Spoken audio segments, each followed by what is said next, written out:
8 News is your local election headquarters, and with early voting a priority for both parties ahead of next month's General Assembly elections, new data shows Republicans are closing the typical turnout gap. Here's 8 News Capitol Bureau reporter Tyler Englander. New data from the Virginia Public Access Project shows more Republicans are voting early ahead of this year's General Assembly elections than in years past.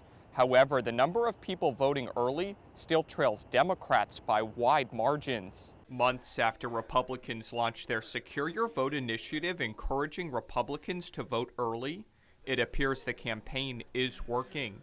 The Virginia Public Access Project says that as of Sunday, Republicans are responsible for nearly 39% of in-person early voting across the state, an increase of 8% from 2021, the last time Virginia held statewide elections.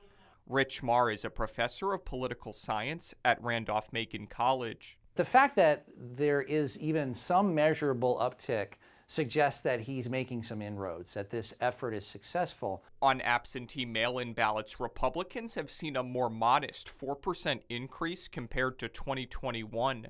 Marr says that may have to do with some high-profile Republicans' opposition to mail-in voting. Youngkin is wise to focus on early voting as opposed to early absentee voting, and I think that that is something that Republican voters are going to be more comfortable with. It's important to note the analysis is an estimate because Virginia voters don't register to vote by political party.